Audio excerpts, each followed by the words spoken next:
नमस्कार स्टूडेंट्स, आज फिर से अचीवर्स एकेडमी के यूट्यूब चैनल में आपका स्वागत है। उम्मीद है पिछली जो कक्षाएं, पिछले जो वीडियोस हमने अपलोड किए हैं चैप्टर 1 का रियल नंबर का, उसे आप लोगों ने अच्छे से देखा होगा, समझा होगा और उन चैप्टर्स में कोई भी आपके डाउट नहीं होंगे। ठीक है, तो आज जो हम क्लास चालू करने जा रहे हैं, आज जो हम चैप्टर चालू करने जा रहे हैं, वो उन्हीं दो पिछले जो क्लासेस, जो वीडियोस हमने डाले हैं, उनके बेस पे ही ये हमारी क्लास निर्भर करेगी। आज हम क्या पढ़ने जा रहे हैं? आज हम पढ़ने जा रहे हैं यूक्लिड डिवीज़न एल्गोरिदम। अब ये यूक्लिड डिवीज़न एल्गोरिदम जो है वो किस पर आधारित है? Euclid division algorithm Euclid division lemma पर आधारित होता है। तो यूक्लिड डिवीज़न लेमा का यूज़ करके हम यूक्लिड डिवीज़न एल्गोरिदम पर काम करते हैं। ठीक है, तो पहले भी जैसे हम देख चुके हैं कि लेमा क्या होता है, एल्गोरिदम क्या होता है, इसके बारे में हम सारी चीज़ें पिछली कक्षाओं में, पिछली क्लासेस में डिस्कस कर चुके हैं। ठीक है, तो लेमा क्या था? एक स्टेटमेंट था, ऑलरेडी प्रूवन स्टेटमेंट था, उसे हम कहते थे लेमा। यहाँ पर एल्गोरिदम के बारे में बात कर रहे हैं, तो एल्गोरिदम क्या होगा? It is a step by step process to get the solution of a particular problem. किसी एक सॉल्यूशन का, किसी एक प्रॉब्लम का अगर हमको सॉल्यूशन निकालना है तो उसके लिए जो एक स्टेप बाय स्टेप प्रोसीजर हम फॉलो करते हैं, उस स्टेप बाय स्टेप प्रोसीजर को हम क्या बोलेंगे? यूक्लिड। उन्हें क्या कहते हैं? उसे हम, उस प्रोसीजर को हम कहते हैं एल्गोरिदम। ठीक है, अब इसका जो नाम है हमारे टॉपिक का क्या नाम है हमारा? Euclid division algorithm. तो फिर से वही बात, यूक्लिड डिवीज़न क्यों कहा? क्योंकि यूक्लिड ने इसे दिया था। डिवीज़न क्यों कहा? क्योंकि ये डिवीज़न पर आधारित है। और एल्गोरिदम है मतलब क्या है? कोई ये स्टेप बाय स्टेप इस पर प्रोसेस होगा, ऐसा इस नाम को देखने से हमें मालूम चलता है। अब इसमें है क्या, वो तो जब हम अभी आगे पढ़ेंगे तो हमें एग्जैक्टली मालूम चलेगा कि आखिर ये कहता क्या है। लेकिन नाम को ही देखने से हमें मालूम चल रहा है कि यूक्लिड ने कुछ ऐसा एल्गोरिदम दिया होगा जो किस पर आधारित है? डिवीज़न पर आधारित है। ठीक है, तो अभी हम देखते हैं कि आखिर ये कहता क्या है, एक्चुअली इसका स्टेटमेंट क्या है और ये यूज़ किस लिए हम करते हैं। ठीक है, एल्गोरिदम का यूज़ हम क्यों करते हैं? इस यूक्लिड डिवीज़न एल्गोरिदम का यूज़ हम किसी भी नंबर का HCF निकालने के लिए करते हैं। क्यों करेंगे यूक्लिड डिवीज़न एल्गोरिदम का प्रयोग? यूक्लिड डिवीज़न एल्गोरिदम का यूज़ हम किसी भी नंबर का, किसी भी पॉजिटिव नंबर का HCF निकालने के लिए करते हैं। अब HCF क्या होता है ये आपको पहले से ही मालूम है। HCF क्या बोला मैंने? आपको क्या करना है? किसी भी दो नंबर का HCF निकालना है। HCF का मतलब क्या होता है? HCF होता है हाईएस्ट कॉमन फैक्टर। HCF का मतलब क्या होता है? Highest common factor. तो ये आप लोगों को पहले भी मालूम होगा कि HCF कैसे निकालते हैं किन्हीं भी नंबर्स का।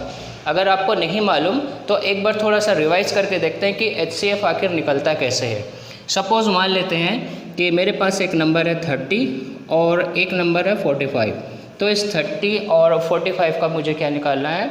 HCF निकालना है। तो 30 और 45 के HCF निकालने के लिए मुझे पहले 30 का क्या निकालना पड़ेगा? प्राइम फैक्टर निकालने पड़ेंगे। तो लेट्स सी, 30 के प्राइम फैक्टर्स निकाल लेते हैं। तो प्राइम फैक्टर्स कैसे निकालते हैं आपको मालूम है। ये आ गए मेरे 30 के प्राइम फैक्टर्स। ठीक है, तो 30 के प्राइम फैक्टर्स क्या आया? 2, 3, 5। ये आ गए 30 के प्राइम फैक्टर्स। इसी तरीके से मुझे अगर 45 के प्राइम फैक्टर्स निकालने हैं तो इसके प्राइम फैक्टर देखते हैं क्या मिल जाएंगे मुझे।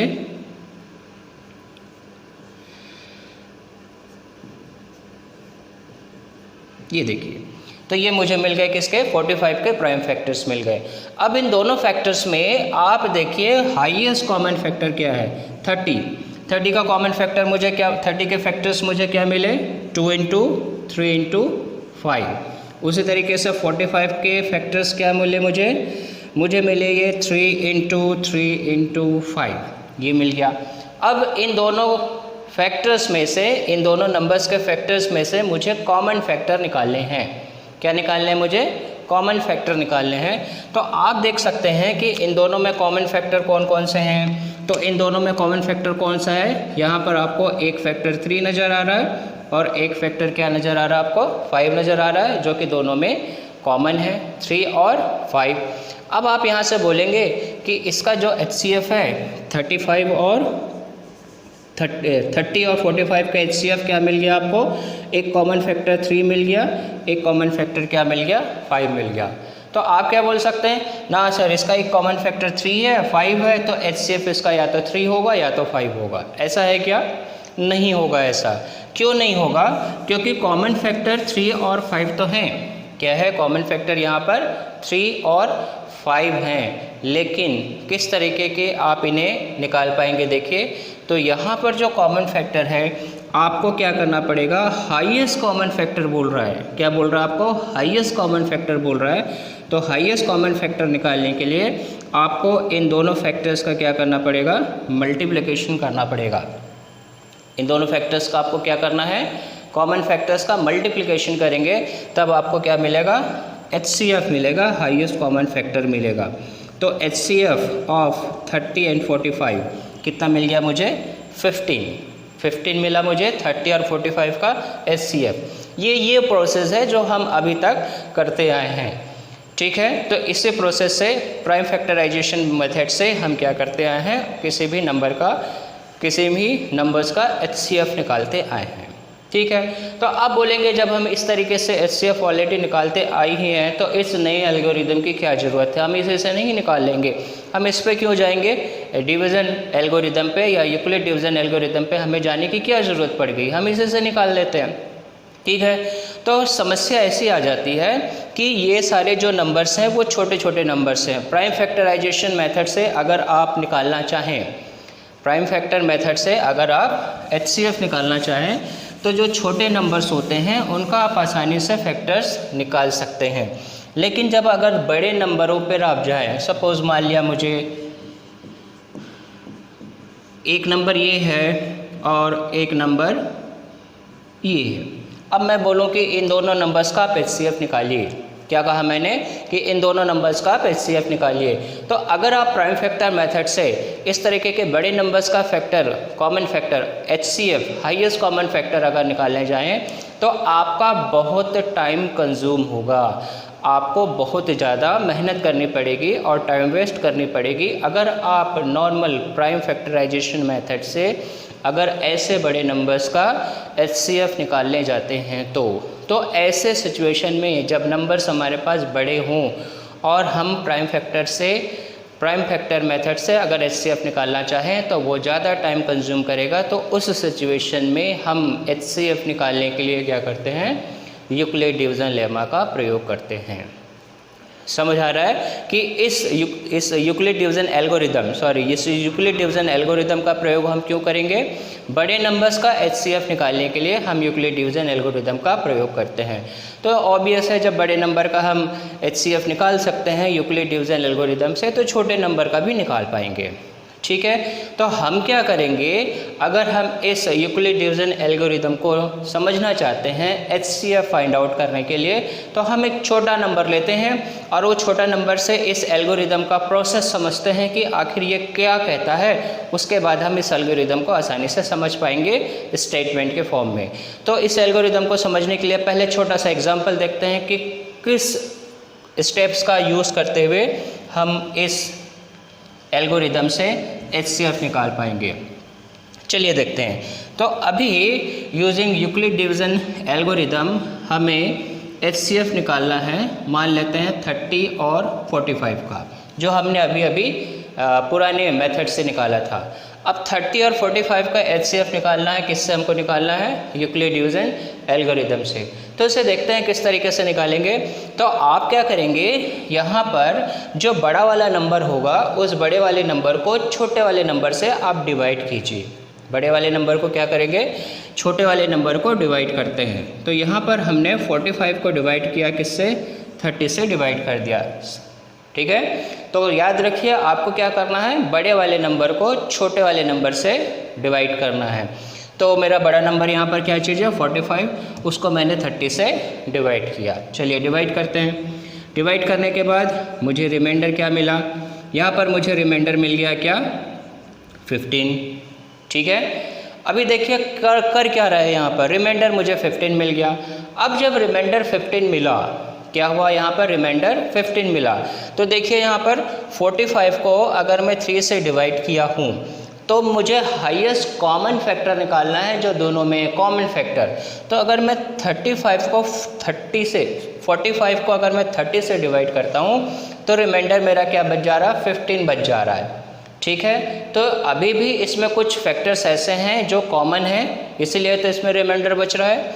तो अब अगले प्रोसेस में आप क्या करेंगे, नेक्स्ट स्टेप में आप क्या करेंगे, ये जो 30 था आपका, जो कि पहले क्या था, डिवाइज़र था, इस डिवाइज़र को अब अगले स्टेप में आप क्या कर लेंगे, डिविडेंड बना देंगे। समझ आ रहा मैंने क्या कहा, ये जो डिवाइज़र था 30, उस डिवाइज़र को हम अगले स्टेप में क्या कर देंगे, डिविडेंड बना देंगे, और जो रिमाइंडर था उस रिमाइंडर को अब हम डिवाइज़र बना देंगे। समझ आ रहा मैं क्या कह रहा हूँ, बहुत ही सिंपल है, बहुत ही सरल है, बहुत ही आसानी से आप इसे कर पाएंगे। तो अगर आपका रिमाइंडर 0 नहीं आता किसी भी स्टेप में, तो आप क्या करेंगे, जो कि डिवाइज़र था उस डिवाइज़र को अगले स्टेप में डिविडेंड बना देंगे, और जो आपका रिमाइंडर आया उस रिमाइंडर को उस स्टेप के लिए डिवाइज़र बना देंगे। ठीक है, अब डिवाइड करते हैं इसे, देखिए क्या होता है। तो डिवाइड किया तो हमें क्या मिला यहाँ पर, रिमाइंडर। डिवाइड करने से अभी रिमाइंडर हमको क्या मिल गया, 0 मिल गया। तो ये जो एल्गोरिदम है ये तब तक इस प्रोसेस को कंटिन्यू आपको करना है जब तक कि रिमाइंडर हमारा 0 ना हो जाए। तो यहाँ से आप देख सकते हैं कि जब मैंने इसे डिवाइड किया तो इस कंडीशन में यहाँ पर मेरा रिमाइंडर 0 आया। इस कंडीशन में मेरा क्या हुआ, रिमाइंडर 0 आया। तो हम यहाँ से ये कह सकते हैं कि यूक्लिड डिवीजन एल्गोरिदम के अनुसार हम क्या कह पाएंगे, हम ये कह पाएंगे कि जो HCF होगा 30 एंड 45 का, वो HCF क्या होगा, वो HCF ये लास्ट डिवाइज़र होगा जिससे हमें रिमाइंडर 0 मिला। तो जिस स्टेप पर रिमाइंडर हमें 0 मिलता है उस स्टेप का जो डिवाइज़र होता है वो डिवाइज़र दोनों पॉजिटिव इंटीजर्स का HCF होगा। समझ आ रहा है क्या कह रहा हूँ। तो आपको इस प्रोसेस को इस तरीके से कंटिन्यू करना है। ठीक है, कैसे कंटिन्यू करना है, आपको ये जो डिवीज़न है उसको तब तक कंटिन्यू करना है जब तक कि रिमाइंडर मेरा 0 नहीं आ जाता। डिवीज़न कब तक कंटिन्यू करना है, जब तक मेरा रिमाइंडर 0 ना आ जाए। ठीक है, अब इसी प्रोसेस को एक और एग्जांपल से देखते हैं और एक और एग्जांपल से समझने की कोशिश करते हैं। देखिए किस तरीके से हम समझने की कोशिश करते हैं। अब हम मान लेते हैं कि हमें HCF निकालना है। किसका HCF निकालना है, हमें HCF निकालना है 42 और 455 का, सपोज़ मान लेते हैं हमें HCF निकालना है। तो हमारे पास दो नंबर है, एक नंबर है 42 और दूसरा नंबर है 455। अब यूक्लिड डिवीजन एल्गोरिदम हमें इसमें यूज़ करना है। तो क्या करते हैं, ये दो पॉजिटिव इंटीजर्स हैं, तो एल्गोरिदम के अनुसार हमें क्या करना है, एल्गोरिदम के अनुसार सबसे पहले जो बड़ा नंबर होगा उस बड़े वाले नंबर पे छोटे वाले नंबर को आप डिवाइड कीजिए। तो 455 को हम 42 से डिवाइड करते हैं।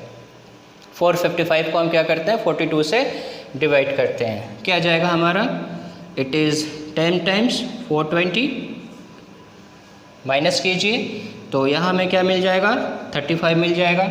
अभी देख सकते हैं रिमाइंडर हमारा 0 नहीं आया, रिमाइंडर हमारा 0 नहीं आया। तो अभी मैंने आपको बताया कि जब रिमाइंडर 0 नहीं आएगा तो सेम प्रोसेस को कंटिन्यू करना है, और कंटिन्यूएशन में आप क्या लेंगे, जो पहले वाले स्टेप का डिवाइज़र है, पहले वाले स्टेप का जो डिवाइज़र है उसे अब आप क्या बना देंगे, उसे अब आप बना देंगे डिविडेंड। उसे आप क्या बना देंगे, अभी डिविडेंड बना देंगे। और जो रिमाइंडर अभी आपको मिला वो रिमाइंडर अब बन जाएगा डिवाइज़र। रिमाइंडर क्या बन जाएगा, डिवाइज़र बन जाएगा। तो अभी हम 42 को 35 से डिवाइड करते हैं। चलिए डिवाइड किया हमने इसे, हमने डिवाइड किया तो कितना आया यहाँ पर, रिमाइंडर मुझे मिला 7। तो अभी आप देख सकते हैं फिर से रिमाइंडर मेरा 7 आ गया, रिमाइंडर 0 नहीं हुआ। तो जब रिमाइंडर 0 नहीं हुआ तो अभी जो हमने इंटरचेंज किया वो इंटरचेंज हम फिर से करते हैं। किसे हमने चेंज किया था, अभी जो इस स्टेप का डिवाइज़र था उस डिवाइज़र को फिर से हमें क्या बनाना पड़ेगा, डिविडेंड बनाना पड़ेगा। तो चलिए हम इसे फिर से डिविडेंड बना देते हैं।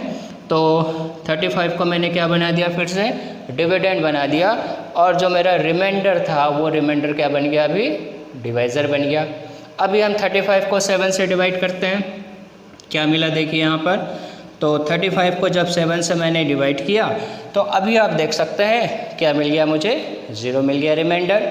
तो जब रिमाइंडर 0 मिल गया, क्या हो गया मेरा, जब रिमाइंडर 0 मिल गया तो उस कंडीशन में यूक्लिड डिवीज़न एल्गोरिदम के अनुसार मेरा जो HCF है, क्या चीज़, HCF of these two numbers that is 42 and 555, कौन सा नंबर मेरा HCF होगा, HCF होगा ये जो लास्ट डिवाइज़र है जिससे रिमाइंडर मुझे 0 मिला, लास्ट डिवाइज़र जिससे रिमाइंडर मुझे 0 मिला, वो डिवाइज़र इन दो पॉजिटिव इंटीजर्स का HCF होगा। समझ आ रहा है मैं क्या कह रहा हूँ। तो इस तरीके से आप ये डिवीज़न प्रोसेस अगर कंटिन्यू करते जाते हैं, डिवीज़न प्रोसेस आप कंटिन्यू करते जाते हैं, कब तक कंटिन्यू करना है इस प्रोसेस को, जब तक रिमाइंडर आपको 0 ना मिल जाए। और जिस स्टेप में अगर आपको रिमाइंडर 0 मिल गया तो उस स्टेप का जो डिवाइज़र होगा वही डिवाइज़र यूक्लिड डिवीज़न एल्गोरिदम के अनुसार उन दो पॉजिटिव इंटीजर्स का HCF होता है। समझ आ रहा है कैसे निकालना है, बहुत ही सिंपल प्रोसेस, बहुत ही सिंपल स्टेप्स, आपको केवल डिवीज़न करना है, वही डिवीज़न जो आप आज तक करते आए हैं, कोई नई बात नहीं है डिवीज़न करना आपके लिए, बस थोड़ा सा उसका करने का तरीका चेंज हो गया है। तो इन स्टेप्स को फॉलो करते हुए आप किसी भी बड़े से बड़े नंबर का HCF बहुत ही आसानी से निकाल सकते हैं। तो ये दो एग्जाम्पल्स जो हमने देखे, इन दोनों एग्जाम्पल्स के आधार पर अब यूक्लिड डिवीज़न लेमा का स्टेटमेंट देख लेते हैं कि आखिर यूक्लिड डिवीज़न एल्गोरिदम क्या कहता है, जो कि यूक्लिड डिवीज़न लेमा पर आधारित है। तो यूक्लिड डिवीज़न लेमा के आधार पर ही हमने यूक्लिड डिवीज़न एल्गोरिदम निकाला है। अब देखिए इस डिवीज़न प्रोसेस पे हम लेमा किस तरीके से अप्लाई किया और वो एल्गोरिदम में यूक्लिड के कैसे चेंज हुआ। अभी हमने देखा कि ये डिवीज़न हमने कर लिया, डिवीज़न करने के बाद अब हम इस पर यूक्लिड डिवीज़न लेमा किस तरीके से अप्लाई कर पाएंगे वो हम देखते हैं। एक्चुअली हम क्या इस एल्गोरिदम को समझने के लिए थोड़ा उल्टा चल रहे हैं। उल्टा किस तरीके से चल रहे हैं, पहले हमने डिवाइड किया, उसके बाद हम इस पर लेमा अप्लाई कर रहे हैं ताकि आपको समझ आ सके कि एग्जैक्टली एल्गोरिदम कहता क्या है। अभी देखिए हम क्या करते हैं, इसमें यूक्लिड डिवीज़न लेमा अप्लाई करते हैं। तो यूक्लिड डिवीज़न लेमा क्या अप्लाई करेंगे, मेरा जो पहला स्टेप्स आपको नज़र आ रहा है, पहला स्टेप आपको ये डिवीज़न है, पहला डिवीज़न। इस डिवीज़न में देखिए अगर आप यूक्लिड डिवीज़न लेमा अप्लाई करना चाहें तो आपको क्या मिल जाएगा। स्टेप नंबर 1, फर्स्ट स्टेप में जो मैंने अभी बॉर्डर के अंदर डाला है उसमें अगर आप यूक्लिड डिवीज़न लेमा अप्लाई करना चाहें तो आपको क्या मिलता है देखिए। तो यहाँ पर मेरा जो डिविडेंड है वो है 445। तो 445 इज इक्वल टू मैं क्या लिख सकता हूँ, मैं लिख सकता हूँ क्या, divisor into quotient, divisor into quotient plus remainder, यानी मुझे मिल जाएगा 42 इंटू 10 प्लस रिमाइंडर मीन्स 35। ये मेरा पहला स्टेप आ गया। समझ आ रहा है कैसे लिखा। तो ये यूक्लिड डिवीज़न लेमा है जो हमने लास्ट क्लासेस में पढ़ा हुआ है। तो ये लेमा हमने इस डिवीज़न पे अप्लाई किया, that dividend is equal to divisor, dividend is equal to divisor into quotient plus remainder. ठीक है, अभी हम देखते हैं अब जो दूसरा स्टेप आया हमारे पास, दूसरा स्टेप हमारे पास क्या आया देखिए, थोड़ा सा समझने की कोशिश कीजिए। दूसरे स्टेप में जब रिमाइंडर 0 नहीं हुआ तो ये मुझे मिला, नज़र आ रहा है आपको क्या नज़र आ रहा है। दूसरे स्टेप में जब रिमाइंडर 0 नहीं हुआ तो ये स्टेप है, इस स्टेप में मैं फिर से क्या करूँगा, यूक्लिड डिवीज़न लेमा अप्लाई करूँगा। अब इस स्टेप में आपको नज़र आ रहा है कि 42 मेरा डिविडेंड है, 35 मेरा डिवाइज़र है, 1 कोशेंट आया और रिमाइंडर क्या आया, 7 आया। ठीक है, तो इस दूसरे स्टेप को मैं कैसे लिख सकता हूँ, मैं लिख सकता हूँ 42 is equal to divisor that means 35 into quotient that means 1 plus remainder मुझे क्या मिला यहाँ पर, 7 मिला। तो दूसरा वाला जो स्टेप है उसे मैंने इस तरीके से लिखा, 42 is equal to 35 into 1 plus 7। समझ आ रहा है कि किस तरीके से ये आया। अभी भी देखिए यहाँ पर रिमाइंडर 0 नहीं है, तो अभी भी जब रिमाइंडर 0 नहीं है तो हम अगले स्टेप पे जाते हैं। देखिए अगले स्टेप में मुझे क्या मिला, अगले स्टेप में मुझे ये वाला पोर्शन मिला, ये वाला डिवीज़न मिला। अब इस डिवीज़न पे देखिए, इस डिवीज़न पे हो क्या रहा है, इस डिवीज़न पे गौर कीजिए। तो इस डिवीज़न में आप देखेंगे कि अगर मैं यूक्लिड डिवीज़न लेमा यहाँ पर फिर से अप्लाई करूँ इस पर, तो क्या मिलता है मुझे मिलता है 35 is equal to dividend is equal to divisor that means 7 into quotient that means 5 plus remainder it is 0। समझ आ रहा है। तो अगर मैं HCF निकालना चाह रहा हूँ 42 और 455 का, तो ये डिवीज़न करते करते मैं वहाँ तक गया जहाँ तक मुझे रिमाइंडर 0 नहीं मिल जाता। कहाँ तक गया मैं, जहाँ तक मुझे रिमाइंडर 0 नहीं मिल जाता। तो जिस स्टेप में रिमाइंडर मुझे 0 मिलता है, उस स्टेप का जो डिवाइज़र होगा वो डिवाइज़र ये दो पॉजिटिव इंटीजर्स का HCF होता है। तो यहाँ से ये जो स्टेप है, इस स्टेप में आप देख सकते हैं कि रिमाइंडर मुझे क्या मिला, रिमाइंडर मिल गया मुझे 0। तो इस स्टेप का जो डिवाइज़र होगा, डिवाइज़र क्या है मेरा 7 है, तो ये जो 7 होगा वो HCF होगा किसका 42 एंड 455 का HCF क्या मिल जाएगा मुझे 7। तो ये पूरा प्रोसेस है यूक्लिड डिवीज़न एल्गोरिदम का, कि किस तरीके से आप यूक्लिड डिवीज़न एल्गोरिदम का यूज़ करके किसी भी पॉजिटिव इंटीजर्स का HCF फाइंड आउट करते हैं। तो आपको समझ आया होगा कि ये जो डिवीज़न है वो डिवीज़न किस तरीके से यूक्लिड डिवीज़न लेमा पर बेस है, और इस लेमा से ही आप क्या कर रहे हैं, 2 नंबर का HCF निकाल रहे हैं। तो देखिए यहाँ पर स्टेप्स क्या फॉलो हो रहे हैं, यहाँ पर स्टेप्स क्या फॉलो हो रहे हैं, क्यों हम अब इनको एल्गोरिदम कह रहे हैं, क्योंकि लेमा का हमने स्टेप बनाया, लेमा का हमने क्या बना दिया यहाँ पर स्टेप्स, किसके लेमा का, यूक्लिड डिवीज़न लेमा का हमने अलग अलग स्टेप्स बना दिया। और वो स्टेप्स को फॉलो करते हुए स्टेप्स तब तक कंटिन्यू करना हमें जब तक रिमाइंडर 0 नहीं हो जाता। तो चूंकि ये क्या है कि वेल डिफाइंड स्टेप्स है, वेल डिफाइंड स्टेप्स का कलेक्शन है, इसलिए इसे हमने क्या बोला, यूक्लिड डिवीज़न एल्गोरिदम बोला। समझ आ रहा है कैसे करना है। तो जब हम आगे अभी और HCF निकालने जाएंगे, ये तो हुआ इंटरनल प्रोसेस कि किस तरीके से ये हमारा HCF निकल रहा है लेमा का यूज़ करके। तो लेमा में हमने क्या किया, सिंपल डिवीज़न किया। तो डिवीज़न कैसे किया, उसको करने के लिए, उसे समझाने के लिए मैंने ये डिवाइड आपको सामने करके दिखाया, और इसी डिवीज़न के बेस पे मैंने उस डिवीज़न को ये यूक्लिड डिवीज़न लेमा के फॉर्म में कन्वर्ट किया। कन्वर्ट करने के बाद आपको HCF निकाल के दिखाया कि इस 42 और 455 का HCF क्या होगा। समझ आ रहा है। तो ये है इस HCF फाइंड आउट करने के एल्गोरिदम का प्रोसेस। समझ आ रहा है किस तरीके से आपको प्रोसेस फॉलो करना है। तो हम थोड़ा सा स्टेप्स भी देख लेते हैं कि अगर एक ये इस टाइप का क्वेश्चन हमारे एग्ज़ाम में आता है तो हमें किस तरीके से उसके स्टेप्स को फॉलो करने हैं। तो उसे देखने से पहले थोड़ा सा स्टेप देख लेते हैं, यूक्लिड डिवीज़न एल्गोरिदम का स्टेप्स क्या होता है, क्योंकि क्वेश्चन सॉल्व करने के साथ साथ हमें थोड़ा सा नॉलेज भी होना चाहिए एग्जैक्टली कि आखिर वो चीज़ होता क्या है, उसे हम किस तरीके से एक्सप्लेन कर पाएंगे।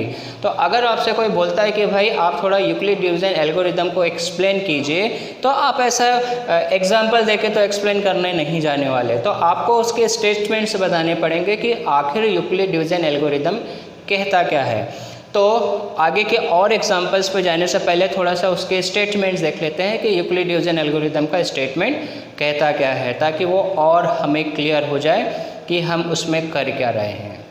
ठीक है, तो अभी हम देखते हैं यूक्लिड डिवीज़न एल्गोरिदम का स्टेटमेंट, फिर हम आगे क्वेश्चंस पे जाते हैं और ओके। तो देखिए ये स्टेप्स हमारे डिवीज़न एल्गोरिदम के, ये स्टेप्स हैं। स्टेप 1 में क्या कहता है, आपको क्या करना है, कोई भी 2 पॉजिटिव इंटीजर जो A और B दिया हुआ है, उस 2 पॉजिटिव इंटीजर पे आपको यूक्लिड डिवीज़न लेमा अप्लाई करना है। क्या करना है, आपको यूक्लिड डिवीज़न लेमा अप्लाई करना है। और आपको मालूम है यूक्लिड डिवीजन लेमा जब आप अप्लाई करेंगे तो आपको ए और बी के बीच में दो होल नंबर्स क्यू और आर इस तरीके से मिलेगा, that A is equal to B Q plus R. ये ऑलरेडी हम देख चुके हैं, ठीक है। अब यहाँ पर जो आर है, जो रिमाइंडर है, वो ग्रेटर देन इक्वल टू 0 होगा और लेस देन क्या होगा, डी होगा, ठीक है। अब यहाँ पर कंडीशन हमारे पास ये आता है कि इस स्टेप में अगर मेरा रिमाइंडर 0 हो गया, अगर मेरा रिमाइंडर क्या हो गया, 0 हो गया, तो रिमाइंडर 0 होने के बाद जो मेरा बी है, बी यानी क्या है, डिवाइज़र, बी क्या है मेरा यहाँ पर, डिवाइज़र है, तो डिवाइज़र क्या होगा, रिक्वायर्ड HCF होगा ए और बी का। और अगर रिमाइंडर 0 नहीं आया तो आपको फिर से डिवीज़न लेमा अप्लाई करना है, किस पर, आपको डिवीज़न लेमा फिर से अप्लाई करना है ए और बी और आर पर। बी क्या चीज़ है मेरा, बी क्या है मेरा, बी ये है, क्या था ये मेरा, डिवाइज़र था, और आर क्या है मेरा, रिमाइंडर था। तो बी और आर पर फिर से आपको क्या करना है, डिवीज़न लेमा अप्लाई करना है, किस पर, डिवाइज़र और रिमाइंडर पर। तो अभी एग्जांपल हमने देखा था कि जो रिमाइंडर है उसको हमें डिवाइज़र बना देना है, और जो डिवाइज़र है उसको हमको क्या बना देना है, उसे हमको क्या बना देना है, डिविडेंड बना देना है, ठीक है। तो इस प्रोसेस को तब तक कंटिन्यू करना है जब तक कि रिमाइंडर हमारा 0 नहीं आ जाता।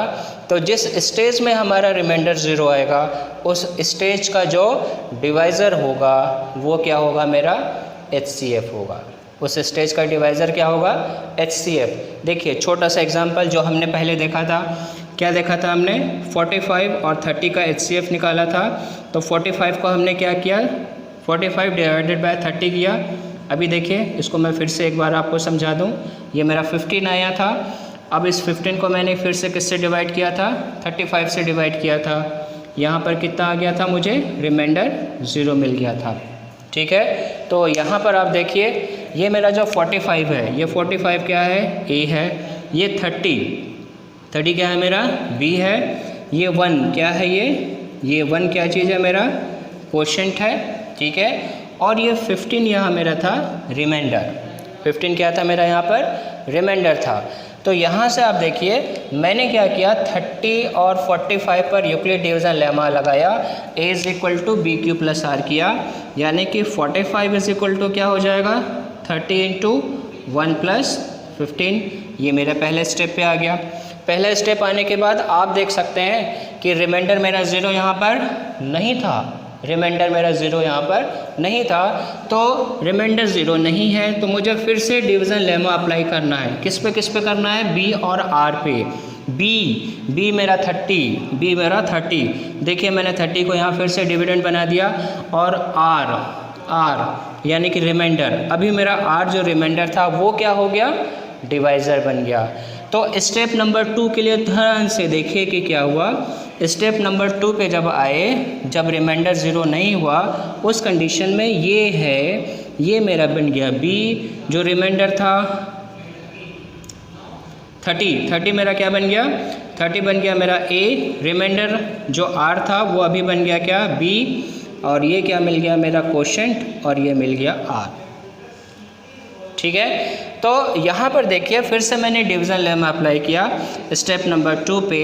तो A यानी कि मेरा है 30, it is equal to divisor means 15 into quotient मिला कितना 2 प्लस रिमाइंडर कितना मिला 0, ठीक है। तो यहाँ पर आप देखिए क्या हो गया मेरा, इस स्टेप में रिमाइंडर मेरा क्या हुआ, 0 हो गया। तो जिस स्टेप में रिमाइंडर 0 होगा, जिस स्टेप में रिमाइंडर 0 होगा, you have to continue the process till the remainder is 0। तो the divisor at this stage will be required HCF। तो जिस स्टेप में रिमाइंडर मेरा 0 हो गया, उस स्टेप का जो डिवाइज़र है वो रिक्वायर्ड HCF होगा। तो इस स्टेप का डिवाइज़र क्या चीज़ है, 15 है। तो यहाँ से मैं क्या लिख पाऊँगा, सो HCF ऑफ 30 एंड 45 इज़ 15। समझ आ रहा है। तो ये हमारा यूक्लिड डिवीज़न एल्गोरिदम था, जो कोई हमने स्टेटमेंट देखा और उस पर एक छोटा सा एग्जाम्पल भी साथ में देख लिया, ताकि ये एल्गोरिदम अच्छी तरीके से आपको समझ में आ जाए कि आखिर कहता क्या है और हमें कौन सा प्रोसेस इस पर अप्लाई करना है। समझ आ रहा है? तो ये था हमारा एल्गोरिदम। अब हम इस एल्गोरिदम को समझने के बाद कुछ और इस पर प्रॉब्लम्स देखते हैं ताकि थोड़ा और क्लियर हो जाए एल्गोरिदम कि किस तरीके से हमें क्वेश्चन सॉल्व करने हैं। अब ये भी देखेंगे कि इसे हमको सॉल्व किन किन तरीके से करना है, मतलब सॉल्व करते समय स्टेप्स को हमें कैसे लिखने हैं, क्योंकि एग्ज़ाम में क्या होता है केवल मैथ्स आप सॉल्व कर दिए आपको प्रॉपर मार्क्स नहीं मिलते, आपको स्टेप्स के भी मार्किंग मिलते हैं। अगर आपने प्रॉपर स्टेप फॉलो किया है, स्टेप बाय स्टेप सॉल्व किया है, तो आपको ज़्यादा अच्छे मार्क्स मिलते हैं। तो इसलिए हमें थोड़ा सा अभी देखना भी है कि इस एल्गोरिदम के यूज़ से अगर हम क्वेश्चन को सॉल्व करने जाए तो हमें किस तरीके के स्टेप्स को फॉलो करने होंगे। ठीक है, तो एक प्रॉपर स्टेप्स के साथ अगला क्वेश्चन देखते हैं। यूक्लिड डिवीजन एल्गोरिदम से दो पॉजिटिव इंटीजर्स का HCF निकालने के लिए। ठीक है, तो आइए देखते हैं अगला क्वेश्चन। चलिए अभी हम देखते हैं एक अगला क्वेश्चन। यहाँ पर क्वेश्चन ये कहता है find HCF of 506 and 1155 by Euclid division lemma. Euclid division lemma से हमें इन दो पॉजिटिव इंटीजर्स 506 एंड 1155 का क्या निकालना है, HCF निकालना है। तो ये निकालने के लिए हम क्या करते हैं, देखिए किस तरीके से हम इसे सॉल्व करेंगे। अभी सॉल्यूशन इसका स्टेप बाय स्टेप देखते हैं। स्टेप बाय स्टेप सॉल्यूशन में हम क्या कह पाएंगे, हम ये कह पाएंगे since that 1155 is greater than 506, it is greater than 506, then we will apply the Euclid division lemma. Okay, what we can say step number 1, you can write step number 1, or simply you can write by applying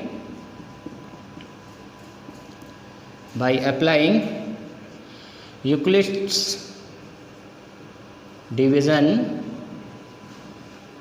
lemma on 506 and 1155. Okay, we have क्या मिलेगा हमें, तो जब हमने इस पे Euclid division lemma apply किया, क्या मिलेगा हमें, जब हम इस पे यूक्लिड डिवीजन लेमा अप्लाई करेंगे तो आप डिवाइड करके देख सकते हैं। अगर आपको कोई प्रॉब्लम है आप डिवाइड करके देख लीजिए इसे। 1155 डिवाइडेड बाय 56 क्या मिलेगा मुझे, 2 times that 1012 and subtract is 143। तो यहाँ पर आप देख सकते हैं पहले स्टेप में जब आपने 1155 को 506 से डिवाइड किया, क्वोशिएंट मिला यहाँ पर 2, रिमाइंडर मेरा 143। तो यहाँ पर देखिए आपको क्या लिख सकते हैं, आप यहाँ से लिख सकते हैं that 1155 it is equal to 5506 into quotient 2 plus remainder 143। ठीक है, तो ये division lemma, Euclid division lemma हमने अप्लाई किया तो हमें ये मिला, ये स्टेप्स मिला। तो यहाँ पर आप देख सकते हैं कि जो रिमाइंडर है मेरा 0 नहीं है। पहली बार हमने लेमा अप्लाई किया, लेमा अप्लाई करके हमने ये स्टेप लिख लिया यूक्लिड डिवीजन लेमा के यूज़ से। अब हमने देखा कि यहाँ पर जो रिमाइंडर है मेरा वो रिमाइंडर 0 नहीं है। रिमाइंडर मुझे क्या मिला, यहाँ पर 143 मिला। अब जब रिमाइंडर 0 नहीं है तो हमें फिर से किस पे जाना है, दूसरे स्टेप पे जाना है। किस पे जाना है, स्टेप नंबर 2 पे हम चले जाते हैं, या फिर आपको ये स्टेप लिखने की ज़रूरत नहीं, आप सीधे यहाँ पर लिख सकते हैं since remainder is not zero, और directly you can write that 143 is not equal to 0. 143 is what? 143 is remainder. 143 is not equal to 0. So again applying Euclid's division lemma. Again applying Euclid's division lemma. Euclid's division lemma on, किस पर apply करना है अभी आपको, अभी आपने देखा। अब अप्लाई किस पे करना है, अब आपको ये मालूम है कि ये जो मेरा रिमाइंडर है, ये रिमाइंडर क्या बन जाएगा, मेरा डिवाइज़र बन जाएगा। और पहले स्टेप का जो डिवाइज़र था वो अभी मेरा क्या बन जाएगा, डिविडेंड बन जाएगा। मतलब कि अभी मैं क्या लिख पाऊँगा, अभी मैं लिख पाऊँगा 143 डिवाइडेड बाय 506। क्या लिख पाऊँगा मैं, 143 डिवाइडेड बाय 506। क्या मिला मुझे, डिवाइड कीजिए इसे। तो डिवाइड किया, कितने टाइम्स गया ये, 3 times, 3 times that 429। Now this is 77. 77 is remainder here in this step. इस स्टेप में 77 क्या मिला मुझे, रिमाइंडर मिला। अब आप यहाँ पर देख सकते हैं अभी भी मेरा रिमाइंडर 0 नहीं आया। तो इस स्टेप में हमें क्या मिला, ये स्टेप लिख लेते हैं।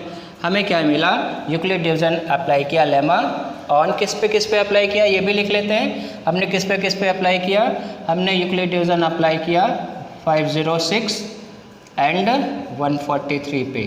तो 506, 506 और 143 पे यूक्लिड डिवीजन लेमा अप्लाई किया।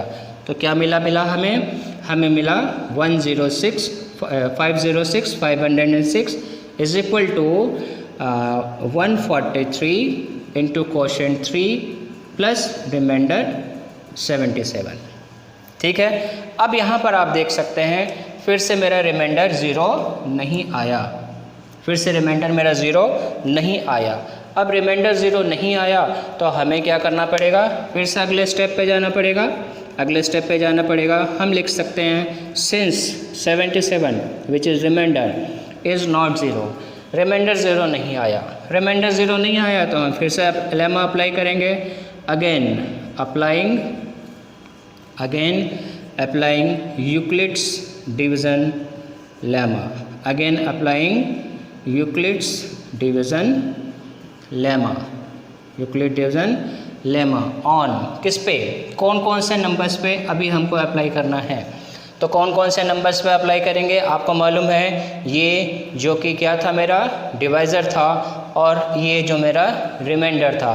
तो अब इस डिवाइज़र और इस रिमाइंडर पे हमें यूक्लिड डिवीज़न लेमा अप्लाई करना है। यानी कि मैं किस पे अप्लाई करूँगा यूक्लिड डिवीज़न लेमा, मेरा आ जाएगा 143 एंड 77।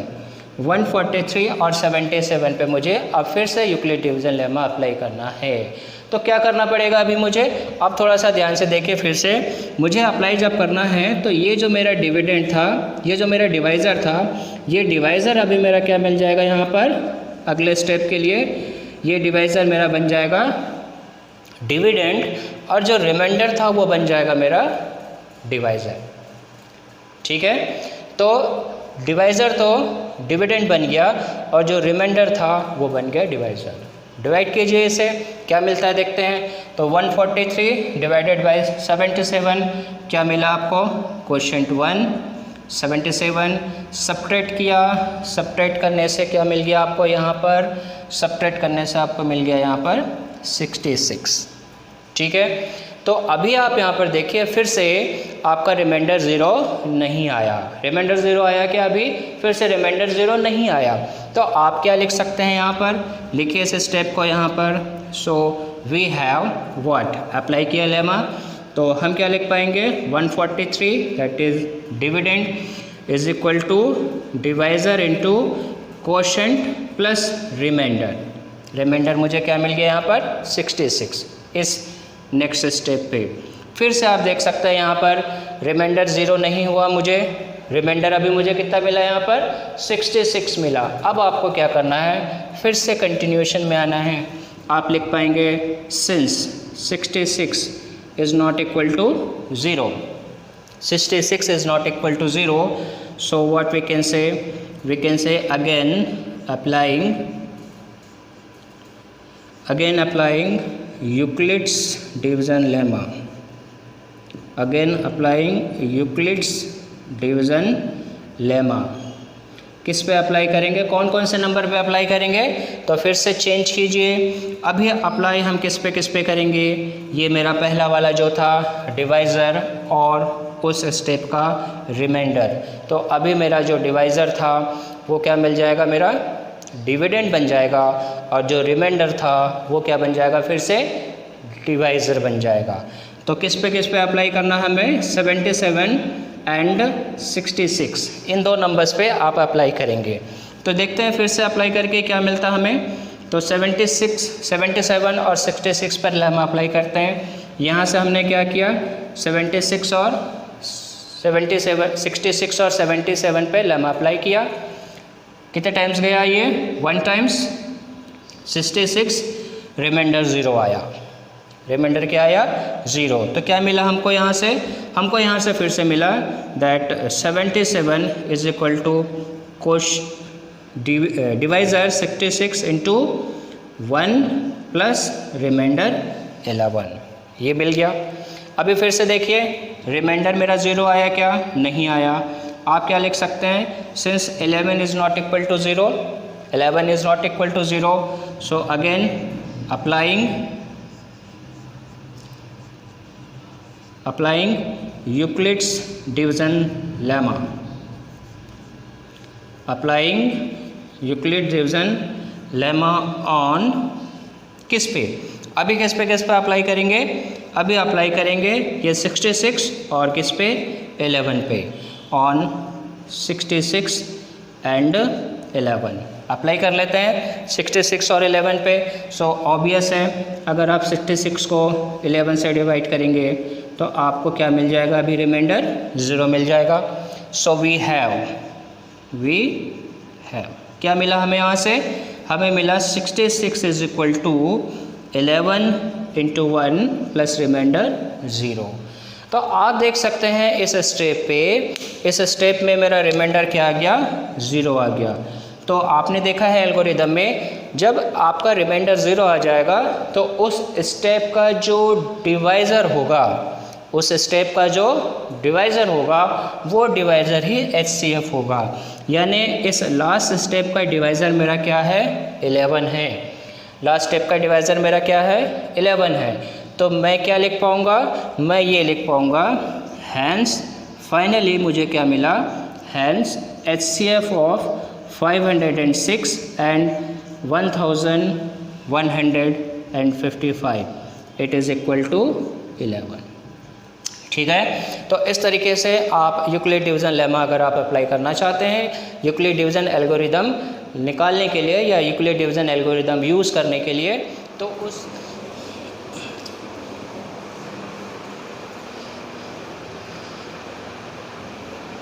चलिए तो एक वर्ड प्रॉब्लम देखते हैं यूक्लिड डिवीज़न एल्गोरिदम पर। अभी तक हमने HCF निकाला था 2 इंडिविजुअल नंबर्स दिए थे आपको डायरेक्टली। अब यहाँ पर ये वर्ड्स प्रॉब्लम के फॉर्म में हमको क्वेश्चन दिया हुआ है। इस क्वेश्चन से हमें फाइंड आउट करने के लिए आंसर एल्गोरिदम का यूज़ करेंगे यूक्लिड का। तो ये क्वेश्चन हमने RD शर्मा से लिया है। तो जैसे मैंने आपको शुरू में ही बोला, अलग अलग बुक्स के हम क्वेश्चंस देखेंगे ताकि सारे बुक्स हम कवर अप कर सकें। तो ये क्वेश्चन हमने RD शर्मा से लिया। इस क्वेश्चन में ये कहता है 2 tankers contain 850 liters and 680 liters of petrol respectively। यानी कि 2 कंटेनर हैं और उनमें एक कंटेनर में 850 लीटर पेट्रोल आता है और दूसरे में 680 लीटर पेट्रोल है। Find the maximum capacity of a container which measure the petrol of either tanker in exact number of times. तो आपको यहाँ पर ये फाइंड आउट करना है कि कंटेनर में मैक्सिमम कैपेसिटी क्या होगी, कंटेनर की मैक्सिमम कैपेसिटी क्या होगी कि दोनों टैंकर में एग्जैक्ट नंबर में आपके पेट्रोल्स आएंगे। दोनों कंटेनर में एग्जैक्ट यानी सेम नंबर में आपके पेट्रोल आ जाएंगे। वो कंटेनर की आपको मैक्सिमम कैपेसिटी यहाँ पर फाइंड आउट करनी है। ठीक है। तो यहाँ से देखिए, एक तो सवाल ये आ गया यहाँ पर कि आपको फाइंड आउट करनी है मैक्सिमम कैपेसिटी। क्या फाइंड आउट करनी है? Maximum capacity of the container. तो जब भी इस तरीके के क्वेश्चन में आपको कोई मैक्सिमम वैल्यू फाइंड आउट करनी है तो ऑब्वियस है कि वो हमें HCF से मिलेगा। क्या मिलेगा? HCF से मिलेगा। तो हम यहाँ पर ये कह सकते हैं, क्या कह सकते हैं? हम ये कह सकते हैं maximum capacity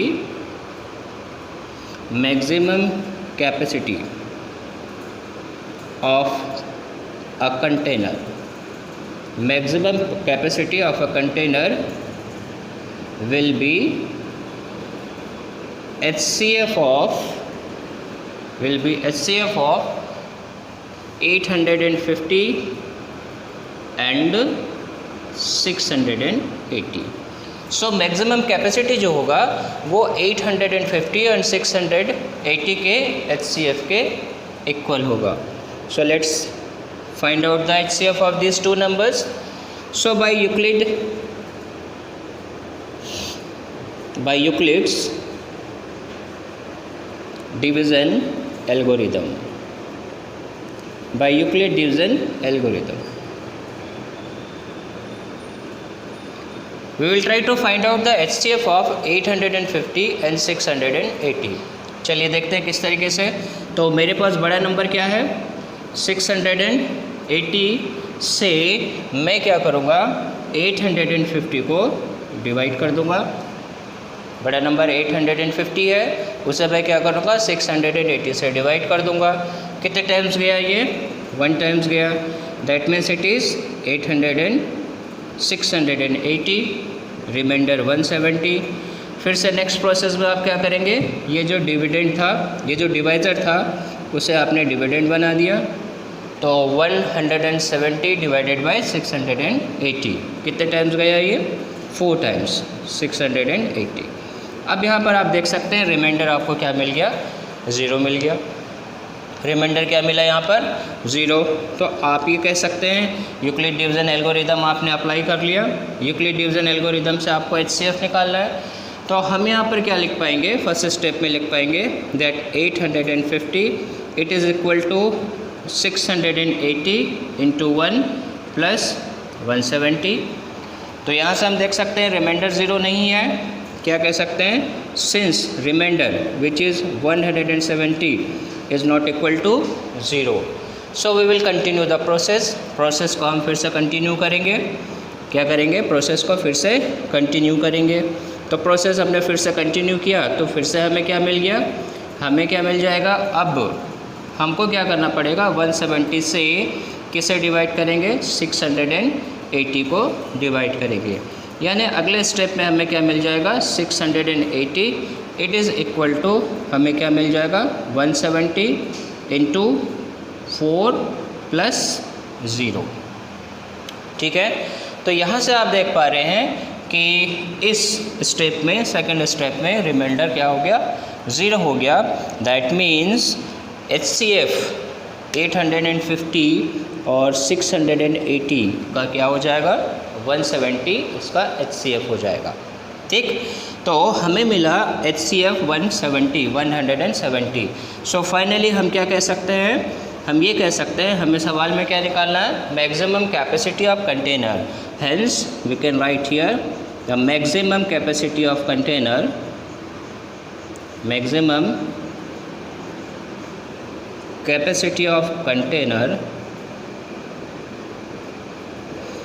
will be 170 litres. इस तरीके से आपको इसे सॉल्व करना है. समझ आ रहा है. तो यहाँ पर केवल आपको सवाल समझ के क्वेश्चन पढ़ के प्रॉपरली सब क्वेश्चन पढ़ के आपको ये समझने की कोशिश करना है कि आखिर उसमें निकालना क्या है. तो ऑब्वियस है चूँकि ये यूक्लिड डिवीज़न एल्गोरिदम पर आधारित सवाल है तो हमें इसमें HCF ही फाइंड आउट करना होगा. और इससे हम इस तरीके से भी समझ सकते हैं कि अगर हमें ये मालूम नहीं कि ये यूक्लिड डिवीज़न एल्गोरिदम का सवाल है तो आप सवाल क्वेश्चन पढ़ के भी समझ सकते हैं कि आपको इसमें क्या फाइंड आउट करना है. इस तरीके के क्वेश्चंस ऑलरेडी हमने क्लास 7-8 में कर चुके हैं. आप पहले से ही मालूम होगा कि LCM निकालने वाले क्वेश्चंस कैसे होते हैं और HCF निकालने वाले क्वेश्चंस कैसे होते हैं. तो शॉर्ट में मैं आपको बता दूं कि अगर किसी वर्ड प्रॉब्लम में आपको मिनिमम वैल्यू निकालने के लिए बोला है तो वहाँ पर हम उस क्वेश्चन में LCM निकालते हैं. और अगर किसी क्वेश्चन में हमें कुछ मैक्सिमम वैल्यू फाइंड आउट करने के लिए बोलता है तो उस तरीके के क्वेश्चन में हमें HCF फाइंड आउट करना होता है. तो यहाँ पर भी आप देख सकते हैं कि मैक्सिमम कैपेसिटी फाइंड आउट करने के लिए बोला है, इसलिए हमने यहाँ पर क्या किया हुआ है HCF निकाला है. और चूँकि हम एल्गोरिदम यूक्लिड डिवीज़न एल्गोरिदम के टॉपिक पर हैं तो ऑब्वियस है HCF निकालने के लिए हम इस यूक्लिड डिवीज़न एल्गोरिदम का यूज़ करेंगे. ठीक है. तो समझ आ गया होगा आपने कैसे इसको सॉल्व किया। अब इसी तरीके से कुछ और टाइप के सवाल देखते हैं जो कि यूक्लिड डिवीजन एल्गोरिदम पर आधारित होंगे।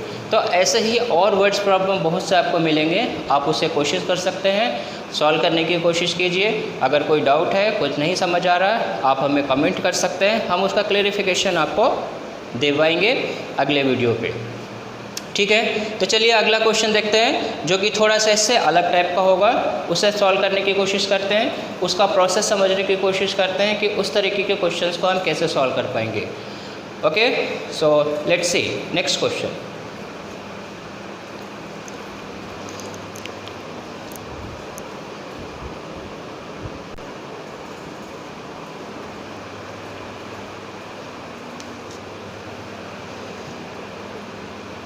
चलिए अगला सवाल देखते हैं। अब इस क्वेश्चन में ये कहता है कि find the largest number which divides 245 and 1029 leaving remainder 5 in each case. यानी इस सवाल में, इस क्वेश्चन में क्या कह रहा है, इस क्वेश्चन में ये कह रहा है कि आपको वो रिक्वायर्ड नंबर फाइंड आउट करना है जिससे अगर हम 245 को डिवाइड करें तो हमें रिमाइंडर 5 मिले, और उसी नंबर से ही अगर हम 1029 को डिवाइड करें तो उस कंडीशन में भी हमें रिमाइंडर 5 मिलना चाहिए। तो हमें उस मैक्सिमम नंबर को फाइंड आउट करना है। ठीक है, तो सबसे पहले हम ये देखते हैं कि क्या करना पड़ेगा इस क्वेश्चन में। लेट्स सी करना क्या है हमें इसमें और कैसे करेंगे देखते हैं। तो हमें फिर सबसे पहले ये निकालना पड़ेगा कि 245 में नंबर को डिवाइड करें तो रिमाइंडर क्या आ रहा है, 5 आ रहा है। यानी हम ये कहते हैं since required number divides 245 and 1029 living remainder 5 in each case, living remainder 5 in each case। That means इसका मतलब हम ये क्या कह सकते हैं, इसका मतलब हम ये कह सकते हैं कि अगर 245 में से मैं 5 माइनस कर दूं जो रिमाइंडर है, यानी कि मुझे मिलेगा क्या 240, और जो सेकंड नंबर है 1029, इसमें से अगर मैं 5 माइनस कर लूँ जो रिमाइंडर है, यानी मुझे मिलेगा 1024। तो ये जो 1024 आया और 240 आया, इन दोनों नंबर्स को अगर मैं रिक्वायर्ड नंबर से डिवाइड करूँ तो मुझे रिमाइंडर 0 मिलेगा। क्या हो रहा है समझ आ रहा है, मैंने जो रिमाइंडर है उस रिमाइंडर को मैंने माइनस कर लिया दोनों नंबर्स से, तो एक नंबर मुझे मिला 240 और एक नंबर मुझे क्या मिला 1024। मतलब अगर 240 और 1024 का मैं HCF निकालूं तो वो जो HCF होगा वो 240 और 1024 को कम्प्लीटली डिवाइड करेगा। यानी इस कंडीशन में मुझे रिमाइंडर क्या मिलेगा, 0 मिलेगा, क्योंकि जो क्वेश्चन में 5 रिमाइंडर आ रहा है उसको हमने क्या किया, दोनों नंबर से माइनस कर दिया। ठीक है, तो यहाँ से हम क्या कह सकते हैं, यहाँ से हम ये कह सकते हैं, व्हाट वी कैन से, हम ये कह सकते हैं that clearly HCF of 240 and 1024 completely divides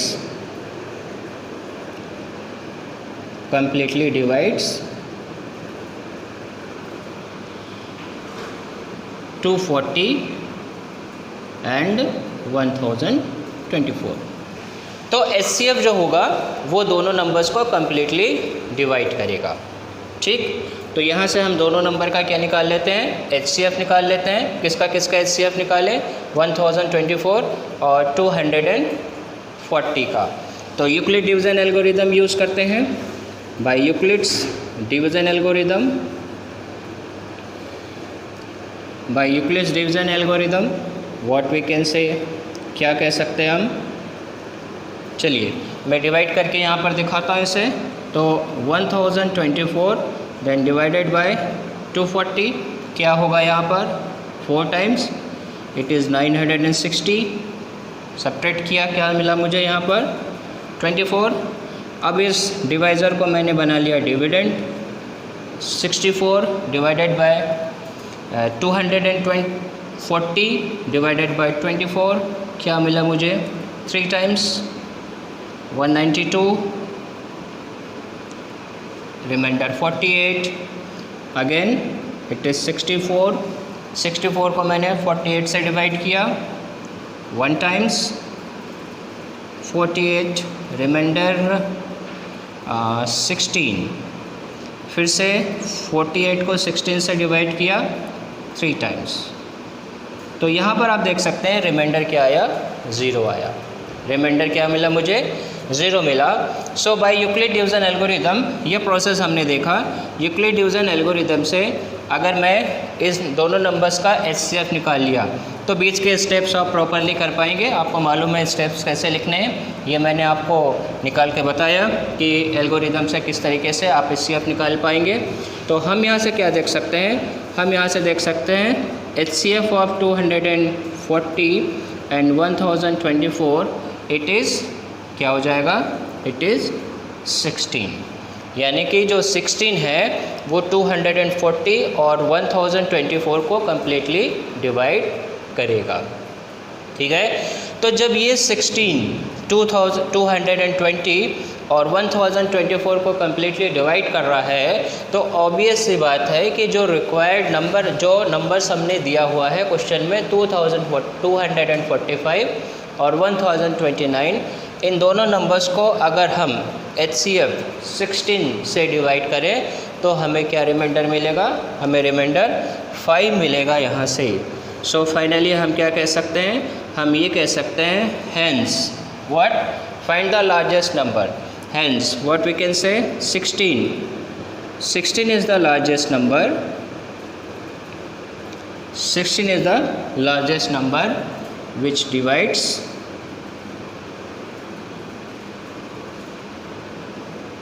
245, वो आपका रिक्वायर्ड नंबर यहाँ पर होगा। ठीक है, तो इस तरीके के रिमाइंडर वाले एक और क्वेश्चन देखते हैं ताकि थोड़ा सा और क्लियर हो जाए कि रिमाइंडर के क्वेश्चंस अगर आए इस तरीके से तो हम उसे किस प्रकार से सॉल्व कर पाएंगे। ठीक है, तो चलिए एक और क्वेश्चन देखते हैं इस पर।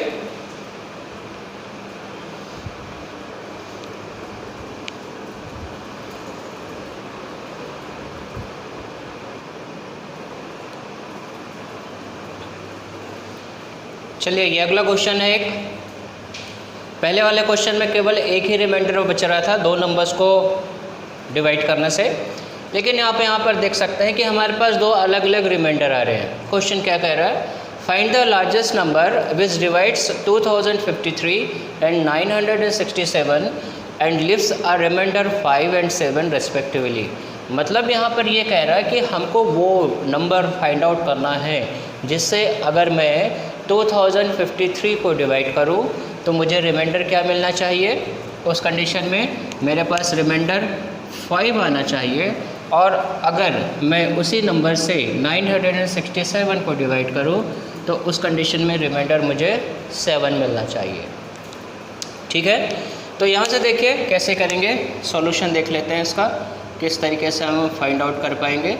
तो सॉल्यूशन में हम ये कहते हैं that it is given that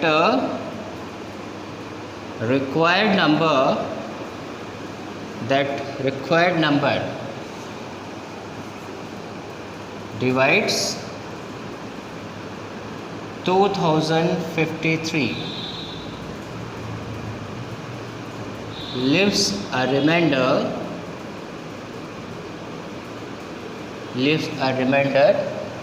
what 5 reminder आता है। दैट मीन्स मैं क्या कह सकता हूँ, मैं ये कह सकता हूँ कि 2053 में से अगर मैं 5 माइनस कर दूँ तो मुझे मिलेगा 2048। तो ये जो 2048 है इस नंबर को, जो रिक्वायर्ड नंबर है, वो कम्प्लीटली डिवाइड करेगा।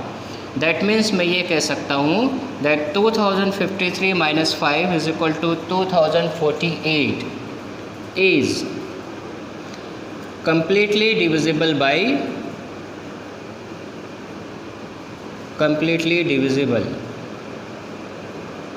by that required number। तो जो भी नंबर हमें फाइंड आउट करना है वो नंबर इस 2048 को क्या करेगा, कम्प्लीटली डिवाइड करेगा। ठीक है। इसी तरीके से सेकंड नंबर के लिए हम लिख सकते हैं that similarly what 967 minus remainder क्या है 7 इज इक्वल टू, माइनस करने से क्या मिला हमें 960 इज completely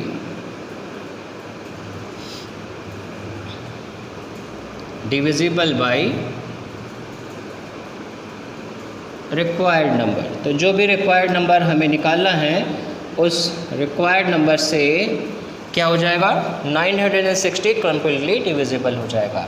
दैट मीन्स अगर हमको वो रिक्वायर्ड नंबर अब फाइंड आउट करना है, रिक्वायर्ड नंबर हमें अभी फाइंड आउट करना है, तो क्या करना पड़ेगा, ये जो दो नंबर्स हमारे पास नज़र आ रहे हैं 2048 एंड 960, इन दोनों नंबर्स का हमें क्या निकालना पड़ेगा, अभी HCF निकालना पड़ेगा। ओके, सो हम क्या कह सकते हैं, so required number will be, क्या होगा, required number will be HCF of 960 and 2048। तो 960 और 2048 का हम क्या निकाल लेते हैं, यहाँ से HCF निकालते हैं। तो यूक्लिड डिवीजन एल्गोरिदम अप्लाई कर लेते हैं बाय यूक्लिड डिवीजन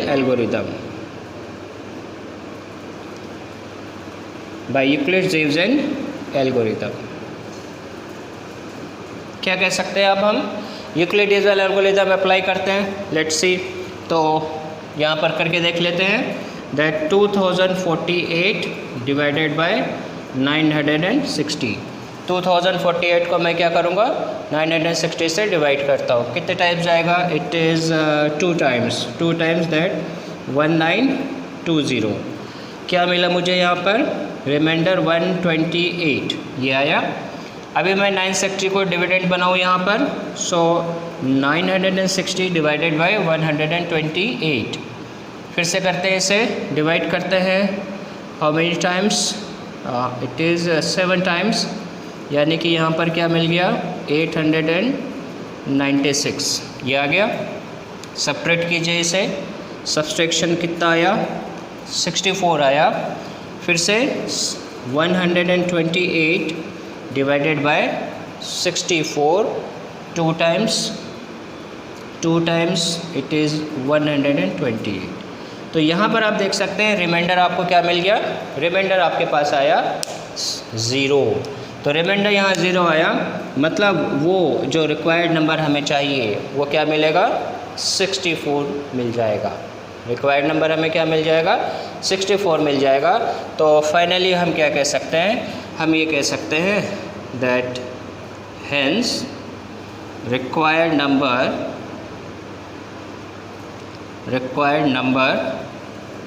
इज़ 64। तो 64 एक ऐसा नंबर है जिससे अगर हम 2053 और 967 को डिवाइड करें तो हमें कौन कौन सा रिमाइंडर मिलेगा, पहले केस में 5 मिलेगा और दूसरे केस में रिमाइंडर क्या मिलेगा, 7 मिलेगा। तो इस तरीके से रिमाइंडर टाइप के, रिमाइंडर वाले क्वेश्चंस अगर आपके पास आते हैं तो आपको सीधे से जो नंबर्स दिए हैं उसमें से रिमाइंडर को माइनस कर लीजिए, सेपरेट कर लीजिए, और उसके बाद जो आपको नंबर्स मिले उनके HCF फाइंड आउट कर लीजिए यूक्लिड डिवीजन एल्गोरिदम से। तो आपका जो रिक्वायर्ड नंबर है वो फाइंड आउट आप कर सकते हैं। ठीक है, समझ आ रहा है। तो ये भी हमारा जो क्वेश्चन है वो RD शर्मा से था। ये क्वेश्चन भी कहाँ से था, ये भी क्वेश्चन RD शर्मा से हमने लिया।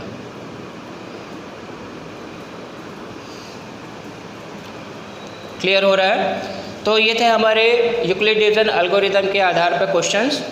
तो लगभग सारे टाइप के क्वेश्चंस हमने यहाँ पर आपको कराने की कोशिश किया है, और इसके अलावा भी और भी क्वेश्चंस इसमें आ सकते हैं। आप उन्हें देखिए, कोशिश कीजिए, बनाने की कोशिश कीजिए, सॉल्व कीजिए, और फिर भी अगर कोई प्रॉब्लम रहती है आपको क्वेश्चन सॉल्व करने में तो हमें कमेंट कीजिए। हम आपको उन क्वेश्चंस के सॉल्यूशन अपने अगले वीडियो पे प्रोवाइड कराएंगे, और साथ में उनका एक्सप्लेनेशन भी आपको करके देंगे, ताकि आप अच्छे से पढ़ें, तैयारी अच्छे से करें। मैथ्स आपके समझ में अच्छी तरीके से आनी चाहिए, ताकि मैथ्स आपके लिए आगे चल के बहुत ही ईजी हो। ठीक है, तो अगर आपको हमारा जो वीडियो है, जो लेक्चर्स है अच्छे लग रहे हैं, पसंद आ रहे हैं, तो अचीवर्स एकेडमी के यूट्यूब चैनल को लाइक करें, शेयर करें, सब्सक्राइब करें, और हमें और ज़्यादा मोटिवेट करें, ताकि हम आपके लिए और अच्छे वीडियोज़ और क्वेश्चंस आपके लिए ला सकें।